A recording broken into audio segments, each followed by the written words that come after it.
Dans un village oublié par le temps, là où chaque fille rêvait d'être choisie, vivait une jeune femme que personne ne regardait avec amour. Son crime, elle était différente.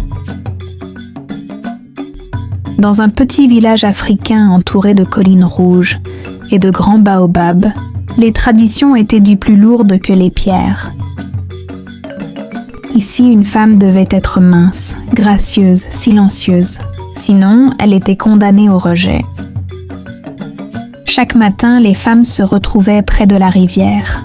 Elles riaient, se comparaient, parlaient de mariage.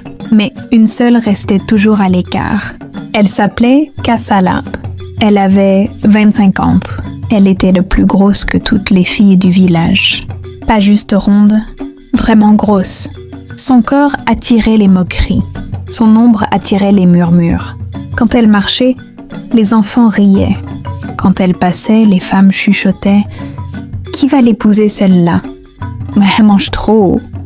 Une femme comme ça, c'est une malédiction. » Kassala entendait tout, mais elle ne répondait jamais.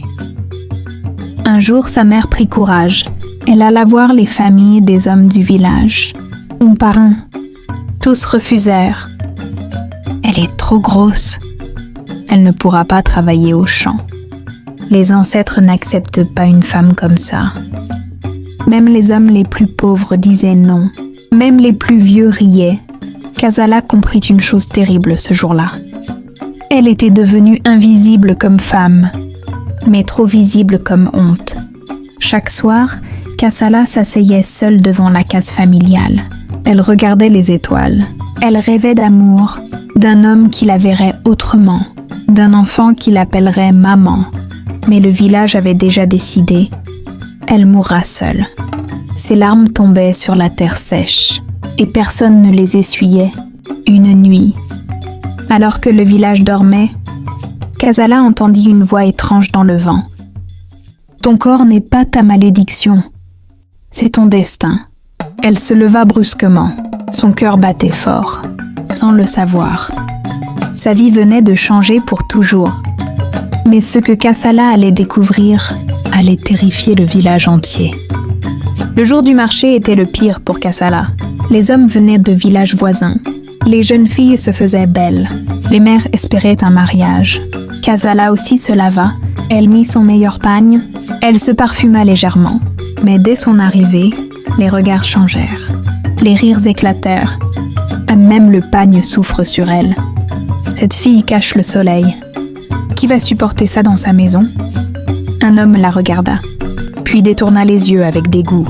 Son cœur se brisa encore. La mère de Kassala baissa la tête. Elle sentait le poids des regards sur elle. Une femme s'approcha et murmura « Ta fille est un fardeau. Personne ne la prendra. » Cette nuit-là, la mère pleura en silence. Pas parce qu'elle n'aimait pas sa fille, mais parce qu'elle avait peur de son avenir. « Mère, ma fille, peut-être que les hommes ne sont pas faits pour toi. » Kassala sentit un couteau dans sa poitrine. Kassala, voix tremblante. « Donc je ne suis pas une femme ? Je ne mérite pas l'amour ?» La mère resta silencieuse. Ce silence disait tout. Un soir, pendant une fête du village, un jeune homme ivre cria devant tout le monde « Même si elle me payait, je ne l'épouserai jamais. » Les rires explosèrent. Les tambours s'arrêtèrent. Kassala resta immobile. Elle souria faiblement, puis partit en courant. Cette nuit-là, elle pensa à disparaître. Kassala marcha longtemps, très longtemps. Elle arriva près d'une vieille forêt interdite, un endroit que les anciens évitaient. Elle s'agenouilla. « Kassala en larmes. »« Ancêtre, si mon corps est une honte, pourquoi m'avoir créé ainsi ?» Le vent se leva, les arbres frémirent. Soudain, une lumière faible apparut entre les arbres. Une chaleur envahit son corps. Elle sentit quelque chose bouger en elle, comme si son corps n'était plus seulement un corps. Supporte encore. Ton heure approche. Kassala tomba inconsciente. Narrateur. Le village croyait avoir brisé Kassala, mais ce qu'ils ignoraient, c'est que cette nuit-là, une force ancienne l'avait choisie.